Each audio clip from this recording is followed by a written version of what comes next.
everybody, and welcome back to Aamsuntitledpodcast. I'm Am. Hi, if you've never met me before, it's really nice to meet you. Welcome to my Percy Jackson dedicated podcast. In today's episode, we are going to be talking about the best Percabeth moments in House of Hades.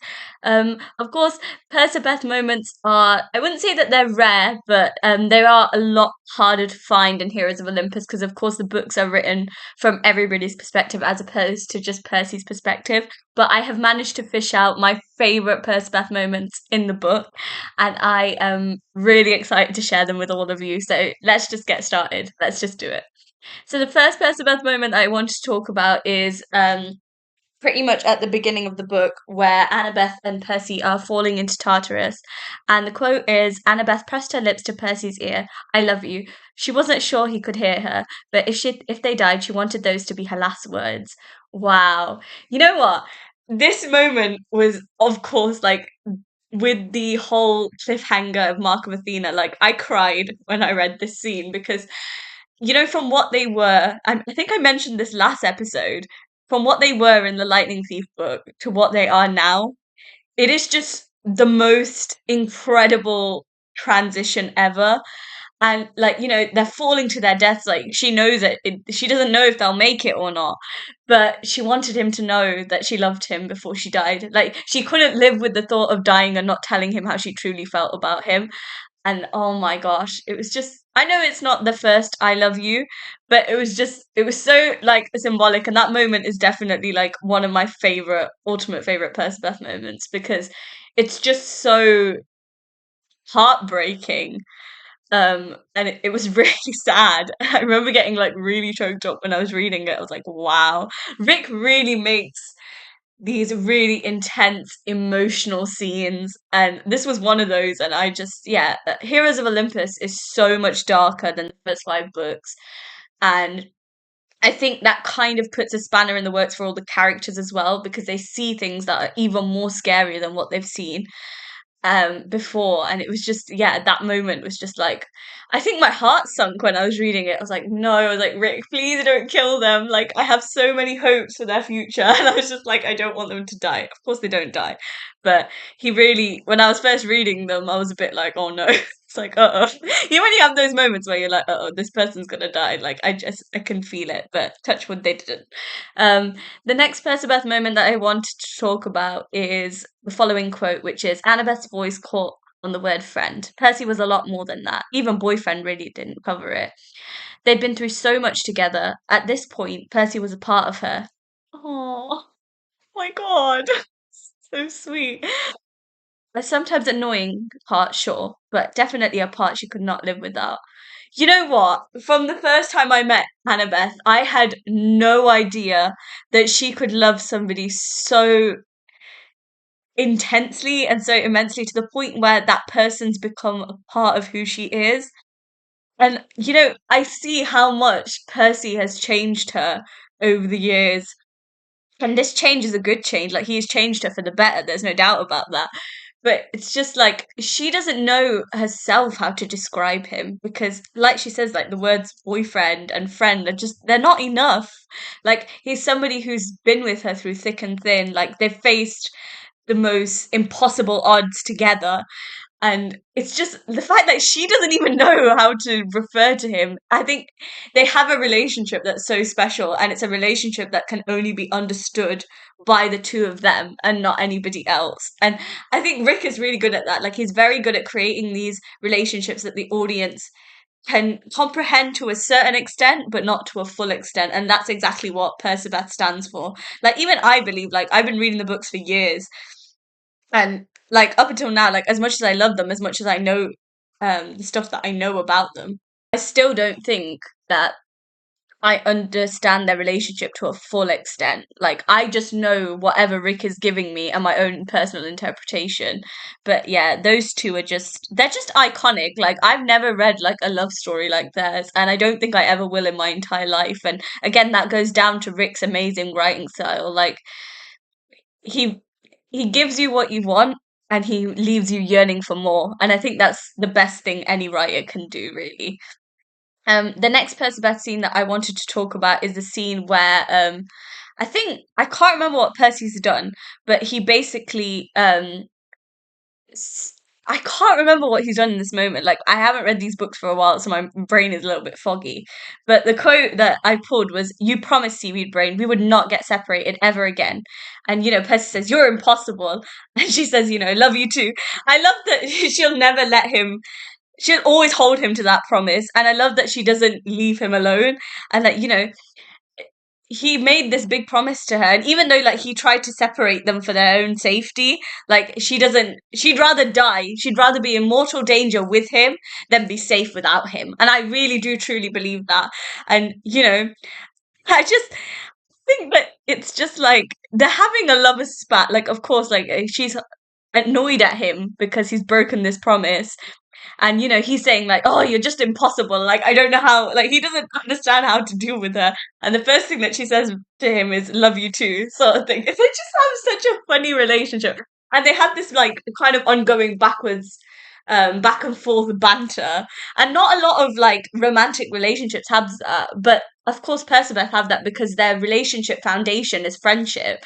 Like, they started off as friends, and I think this whole friendship banter has sort of weaved its way, like made its way into their relationship, and I love that. And of course, like it shows Annabeth in a really vulnerable light as well. Like in the first 5 books, I feel like even towards the end of the books, like she does have that vulnerability, but it doesn't really come out.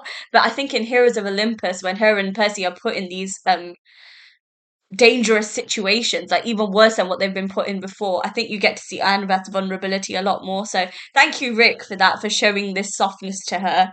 And she's such a complicated character, and not a lot of people understand that, but I do, and I love her for it. And I'm so happy that Rick has sort of broken down her walls, but he's done it in such a way where it's Percy that is tearing down those walls, and I love that. Oh my gosh, they're so cute. Like they're just too cute. I can't. The next Percabeth moment that I wanted to talk about is the following quote, which is, "He didn't think much of fates and prophecies, but he did believe in one thing: Annabeth and he were supposed to be together." It's just that's a reoccurring theme, like not just from these books, but from the first 5 books as well. That Percy's never had faith in the gods. Like he knows that they exist, but he doesn't have this belief in them the way that Annabeth does. He might not believe in the gods, but he believes in Annabeth religiously. And it's just wow. Like I don't know. Like when I read these quotes, and I'm just like, how? Like, Percy is, I know he's not written by a woman, but he literally is like what every woman would want.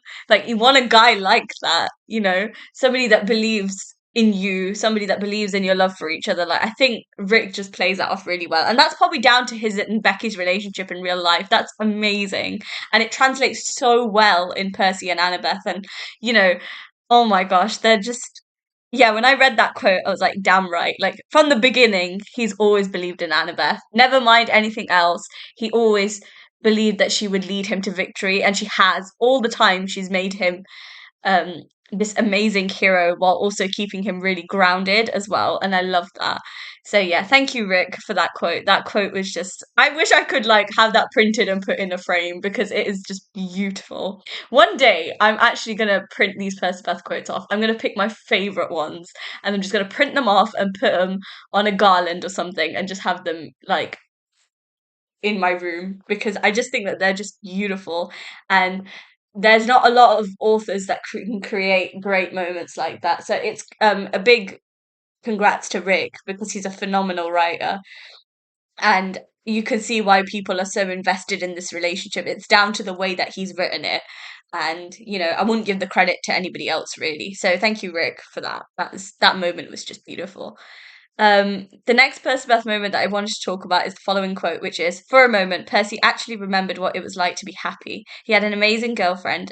They could have a future together." I love this because, of course, like in the situation that they're in, if they die, they're never coming back. But the fact that he has this hope and this faith that they'll get a future, basically, that something will happen and they'll get to be together forever. And it's the only thing, like in the current situation that they're in, that's keeping them going. And I think that's all Percy really needs. He just needs that hope that him and Annabeth can have a future together, and then he can conquer the world. And I love that. Oh, Rick, you really tug at my heartstrings. These quotes, do you know, honestly, I get emotional. Like, as I'm sitting here, like, I'm physically having to control myself because I'm just like, no, I can't. It's quite embarrassing to be recording an episode and I just burst into tears. But, they have some really special moments, and it's all down to the way Rick has written them. And I don't think anybody else could have written the Percabeth relationship like he has. So, big thank you to Rick for that. The last Percabeth quote that I wanted to talk about is this one, which is, "Without you, I doubt Percy could find his way out of a paper bag." True. Annabeth agreed. Hey, Percy complained. I love the way that they still have, like I mentioned earlier, they still have this backwards and forwards relationship. I'm pretty sure it's Jason that says that Percy couldn't find his way out of a paper bag without Annabeth. And I love that even though they are officially together and they're in this romantic relationship, Rick hasn't changed the foundation, like the base of their relationship, which is friendship. And I love that. I love that they can still tease each other, they can annoy each other, but at the end of the day, it never changes how they truly feel about each other. And I love that. You need a relationship like that, guys. If you can't take the piss out of your partner and your partner can't take the piss out of you without both of you getting offended, there is just, I don't think that that's a healthy relationship. I think humor and jokes and banter and things really do make a relationship stronger. And I think because Percy and Annabeth have that, it's kind of like small moments like this. Like I mentioned this on the podcast a lot, which is small moments to me speak volumes compared to big romantic gestures. And that's why I love Percy and Annabeth so much. Like after all these years, I finally worked out what it is that honestly makes me speechless when it comes to them. And it's just the fact that they have small moments that speak volumes to the audience. And I love that. So yeah, again, that goes back to Rick being the most phenomenal writer. So thank you, Rick, for such a beautiful relationship. Let's sort of round this off now with my final thoughts on the Percabeth relationship in this book. So I'm so happy that we're getting the reoccurring "I love yous." It's the moment that I have been dreaming for since the first five books. I was begging for them to be together, and now that they finally are, even though they're not in the best of situations in this book, it was just nice to have that. It's a bit of relief, like, because the book is quite intense, like it's quite dark. But when Percabeth have their moments, it just lightens everything up and it makes things easier, and I love that. So thank you, Rick.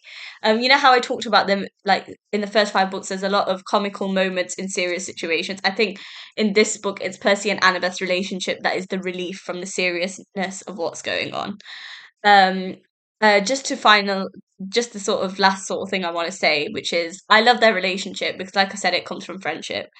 And, it makes the relationship so real, so grounded, and so honest. And I think that's why so many people resonate with them. And I think that's what a lot of people aspire to have is a relationship like Percabeth. And I always tell people to never settle for anything less than a Percabeth relationship.